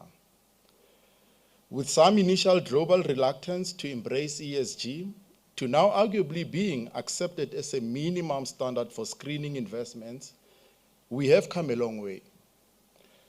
As some of you would be aware, the FSCA followed the revision of Reg 28 with a guidance in 2019 to retirement funds, encouraging them to capture their ESG approach in their investment policy statements, to annually disclose their ESG approach to all stakeholders, and to report this in their financial statements. We were already embracing double materiality. So you can see I did read the guidance. Unfortunately, there was a missing link up to now, which is how do retirement funds as investors assess or screen their investments using ESG if they do not know what the companies they invest are up to? How do you, as a citizen, know that a company is polluting and to what extent if it doesn't disclose? How do you know that a company is not adopting fair labor practices like gender pay equality and board diversity if there's no information at all about or from the company? How will you know if the company is not practicing exploitative child labor and involved in dubious transactions when there's no information about it out there? So knowledge is power, and the availability of information empowers everyone to act. Most of the retirement funds investments are still through listed companies, and so this guidance is very important. However, nothing prevents non-listed companies from embracing the guidance. It is a very useful document and written in a very user-friendly language, and it is only 55 pages long if you exclude the annexures. If you have seen the SA Green Taxonomy document, you would know how many pages. It's 187 pages. So if you can't get through 55 pages, then you're going to have a problem in the near future. The question that always pops up for the regulator is whether we should be prescriptive or provide guidance. There's merit for both. I've always said we should not always wait for laws and regulations to do the right thing. A society which is excessively regulated and policed runs the risk of also failing to think for itself. And yes, laws are very important for order. But then human beings also have a knack for breaking laws, even when they know and understand them. I'm a firm believer of always encouraging and nudging people to do the right thing, because deep down we know what is right. And really, what is right for me is always informed by the golden rule. Do unto others as you would have them do unto you. There is actually no better rule or law than this, if you think carefully about it. The FSCA therefore welcomes this disclosure guidance and approach from the JSE, because this area is very important and evolving rapidly. So there is still room for global convergence of standards before we can even think of being prescriptive. And yes, there are some basic minimum standards which will have universal appeal, and this should not always wait for regulations or directives from the regulators. The advantage of a guidance is that it enables flexibility and learning. As a company, you can decide what is useful and applicable to you, while explaining why some areas do not apply to you. Within the FSCA, we have embarked on an internal program to capacitate ourselves on how best to supervise sustainable financing. We have partnered with academia and multilateral organizations such as the World Bank and IFC, Ben, to assist us in this regard. And let me leave you with the following words. Nobody wants to retire in a wasteland. The markets can give me the best financial return, but it doesn't help much if I'm going to live and retire in a highly unequal and dysfunctional society with unrest and floods. It does not help us much if companies misreport their true state of financial affairs and end up collapsing and we lose jobs. We are also uncomfortable being part of entities which lack diversity, whether it's gender, whether it's race, whether it's religious. And to companies listed and unlisted, it is better to report and disclose honestly and accurately than to try to conceal and mislead, because ultimately the truth does come out. Thank you so much.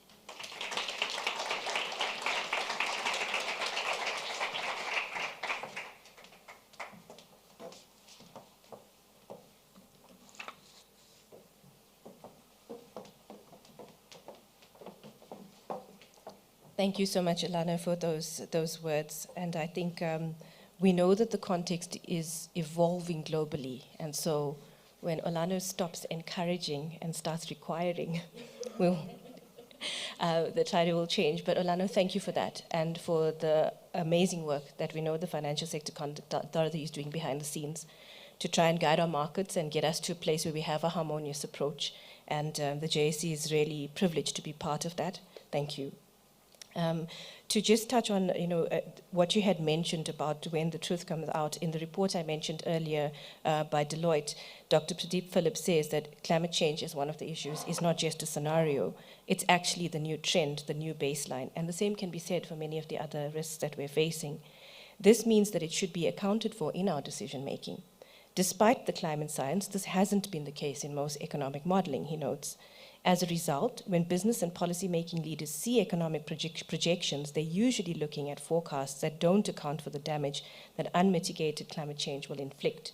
So if the economic impacts of a changing climate are left out of economic baselines, the result is likely to be poor decision-making, ineffective risk management, and dangerously inadequate efforts to address the climate crisis. So they said that the analysis shows that a low-carbon future is not just a societal imperative, but an economic one. And those, I think, are really interesting thoughts and useful ones for us, particularly as business, when we know we're always driven by trying to make the business case. And making that business case needs to actually entail understanding a broader set of risks than those that we're traditionally trained to manage and to understand. Is it easy? No, but it is an imperative, because the practices that we've had to now, which have largely internalized profitability and externalized cost, are a big reason that we're sitting with the massive deficits we have at the moment. So with that, I would like to hand over to our next speaker, who is Tracy Davies, the Executive Director of Just Share. Tracy, please could you join us? Thank you.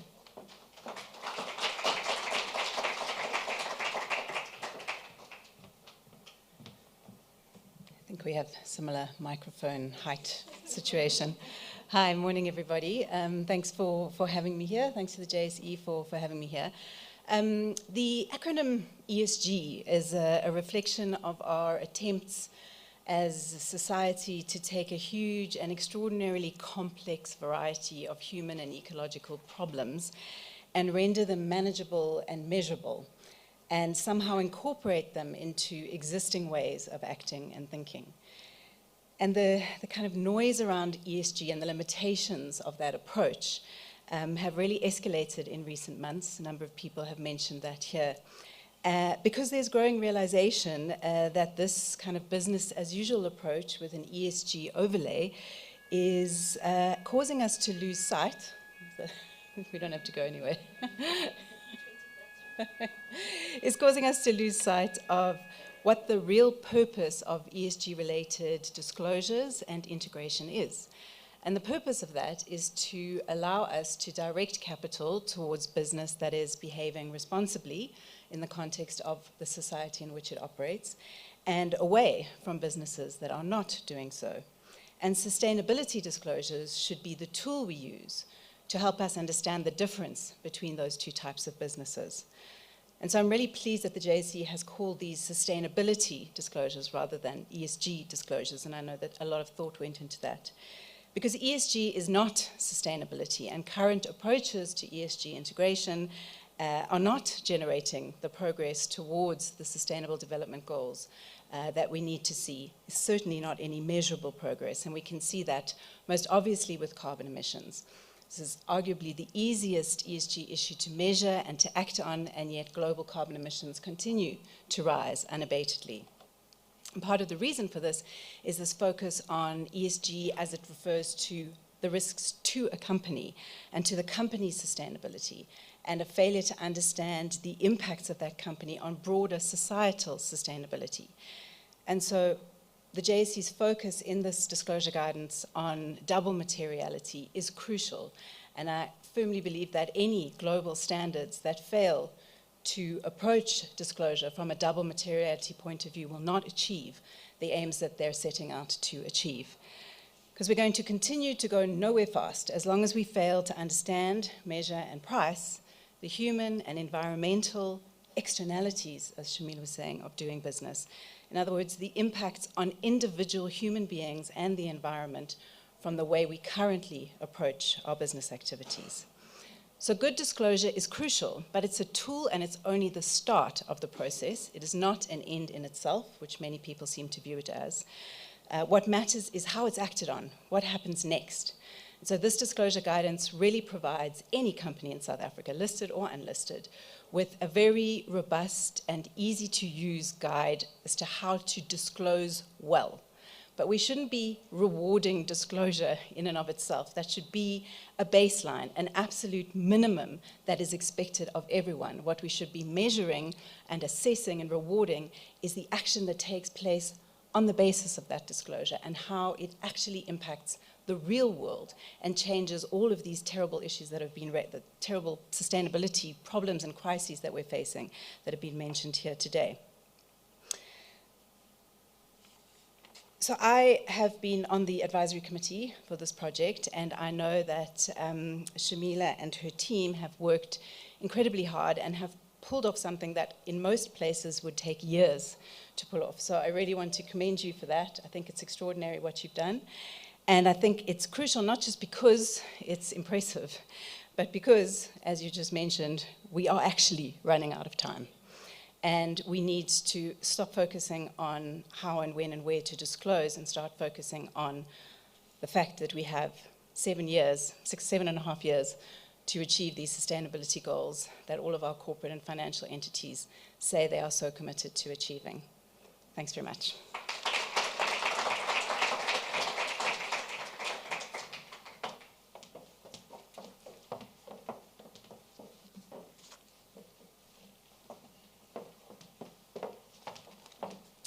Thank you, Tracy. Time's running out, guys. I'm sure that's just, sorry about that. That must be one of our alarms, not used to people back in the office and protesting. I think this is our single biggest event in years, actually, at the JSE. But yeah, so Tracy, thank you for that and for the role that you've played in challenging us as well on the advisory committee.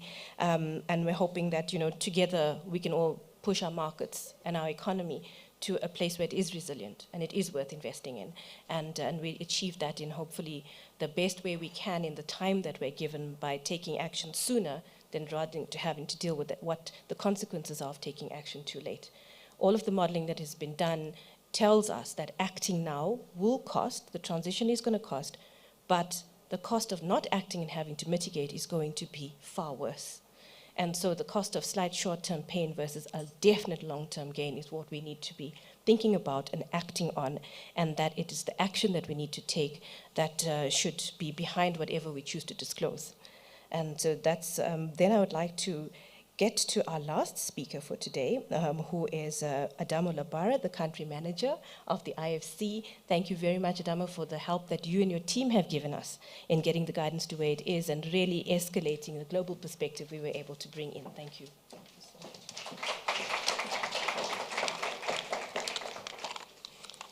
Good morning, everyone, and I'm extremely pleased to be here. and to lead the IFC country office here at this juncture where we have reached a very important milestone regarding not only the present but also the future. So we've been partnering with the GSC on this journey. And first of all, let me thank the other speakers this morning. And all what we have heard shows the importance and the leadership of South Africa on this important topic. So I also would like to acknowledge Professor Mervyn King. He was an inaugural member of IFC Private Sector Advisory Group from 2000 to 2015. And in this capacity, he has supported the development of numerous corporate governance codes, laws, and regulation in emerging markets. I would also want to acknowledge Olano, a champion of sustainability in South Africa's financial sector. We are privileged to assist the ongoing effort of FSCA, the National Treasury, the South African Reserve Bank, and the GSC to create the enabling condition for sustainable finance. I would like to thank Laila, she's out. Okay, she's there. And I would like also to thank Shamila for the leadership and for positioning GSE as a leader on this topic, both in South Africa and across emerging markets, and I will say even developed markets. As Mr. Davis and Josh Shea has emphasized, South Africa has taken stride in the right direction, but more work is needed. As countries rebuild from COVID-19, it's critical to do so inclusively and sustainably. IFC and other development finance institutions play a key role to create jobs, drive economic growth, and enable a sustainable recovery. With that in mind, IFC is supporting the steady rise in sustainability-focused instruments, including green and social bonds, gender bonds, blue bonds, sustainability-linked bonds and loans, and transition finance. These new instruments address risk and unlock opportunities in solving major environmental and social challenges. I would not be disturbed by the... So Bloomberg has predicted that sustainable investment will reach $52 trillion an asset under management by 2025. That is in 2 years' time. In the emerging market, IFC has estimated that $23 trillion investment potential in climate-linked and green sector by 2030, including $588 billion in South Africa alone. However, to unlock this investment, we need meaningful, material, and credible ESG data and disclosure. We also need disclosure that is fit for purpose for emerging market. We were proud to support the National Treasury to launch South Africa's first green finance taxonomy in April this year. And we see the GSE new sustainability and climate disclosure guidance as a critical step to identifying companies and projects for green investment. I would like here to thank the German Federal Ministry for Economic Affairs and Climate Action, which enabled our support to the GSE and is helping us to scale green and climate finance in South Africa through a program we call 30 by 30. So we also leverage expertise through IFC beyond the balance sheet disclosure and transparency program.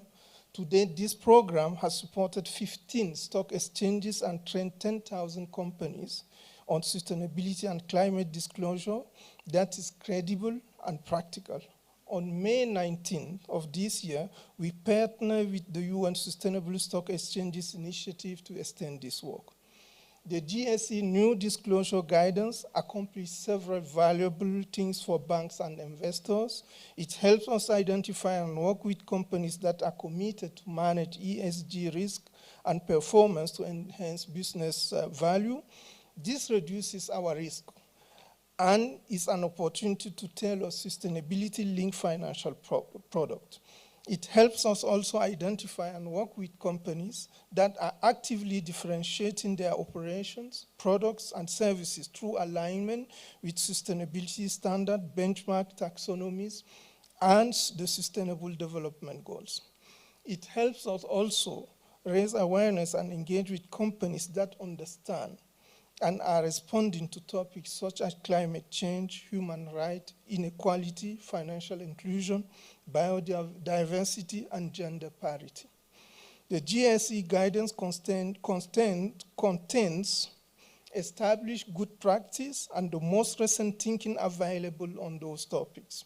It is also well aligned with emerging best practices from IFRS, International Sustainability Standard Board, and the European Union as it implements its Sustainable Financial Action Plan. We congratulate GSE for positioning South African companies at the forefront of this trend, both to enhance their business and attract the significant capital seeking sustainable return and positive impact. In our investment portfolio, companies that perform well on ESG factors also outperform significantly in investment in financial terms.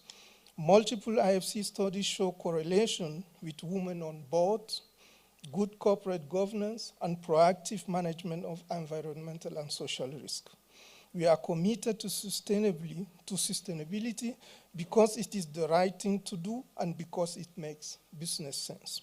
For this reason, we are a leading investor and enabler of sustainable finance in emerging markets.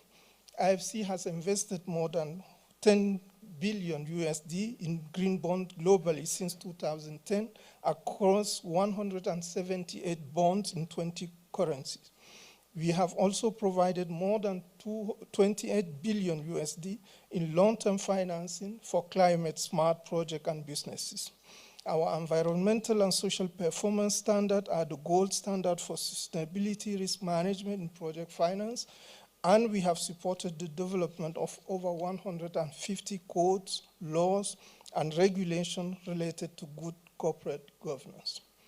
IFC looks forward to continuing to be a partner with you on this journey and to working with local financial institutions and investors to unlock the significant potential of the growing market for sustainability.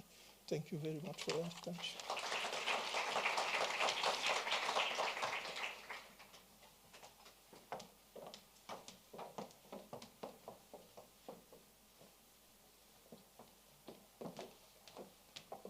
Thank you very much, Adama, for that and for the work that the IFC continually does in investing in our economy and in so much of the research work that needs to happen behind the scenes.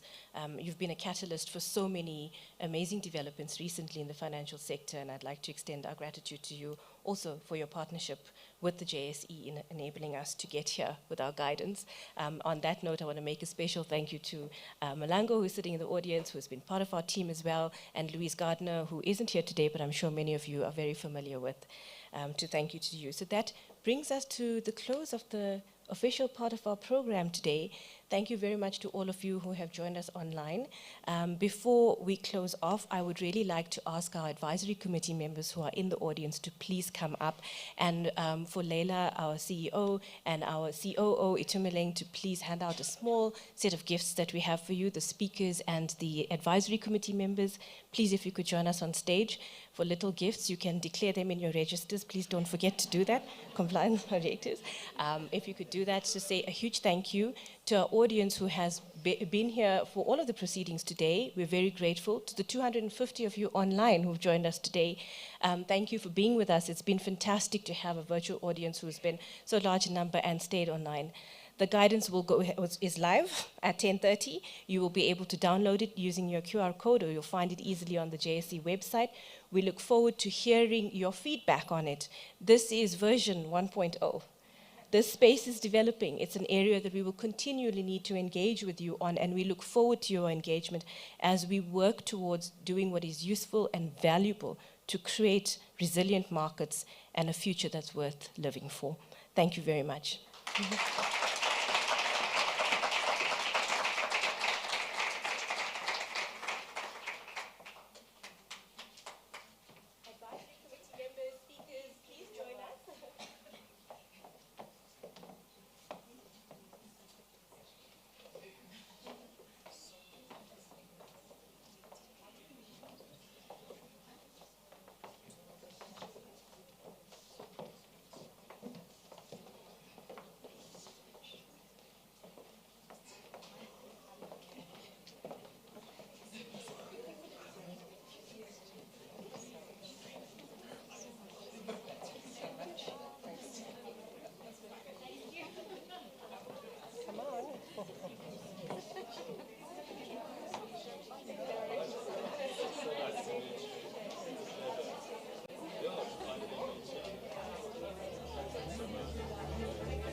Markets are key enablers of economic growth and also directly connected to society through the millions of people whose savings are invested in the market. Ensuring that the market supports the aims of sustainable development is in all our interests. Action is precipitated by leadership, and we are in the fortunate position to have had successive CEOs who have actively supported the sustainability agenda. Over a period of almost 2 decades, we have made a deliberate and focused effort to act on our vision, driven out by the various teams within both the business as well as regulatory functions of the JSE. Capital markets are a force for good in the pursuit of sustainable value creation. The JSE has a valuable opportunity and imperative to create an enabling environment for better sustainable practices to grow and to thrive. This is our mission, and we will evolve our strategy to support this over time. Our mission to create an enabling environment for better sustainability practices to grow in our market is premised on a 3-pillar strategy. The pillars are regulation, products and services, and advocacy and engagement. As the regulator, the JSE sees good governance practices as an enabler for sustainability thinking and the integration of that into corporate strategy and practices. The incorporation of the King Codes into the listings requirements is evidence of this. The King Codes explicitly require companies to think about people, planet, and profit, and is considered one of the most advanced governance codes in the world. On products and services, the JSE has a variety of offerings spanning our various asset classes. We offer green, social, and sustainability bonds, which allow for the reallocation of capital to better environmental and social outcomes. In addition, we have a transition segment, which allows for the raising of capital for those activities and assets that are aligned with the transitional requirements of our country and support the just transition objectives. We also offer ESG indices, which are investable, and the corresponding hedging instruments in the form of derivative contracts. Finally, we offer training on sustainability topics, which help support our issuers on their journey. On advocacy and engagement, we work together with key players in our ecosystem to drive conversations and engagement on key sustainability issues. We look at different parts of the ecosystem and how we can bring those better together on topics that are relevant to everybody. This helps ultimately to create a far more robust ecosystem broadly for sustainability practices in financial markets. Our latest offering is our Sustainability and Climate Change Disclosure Guidance.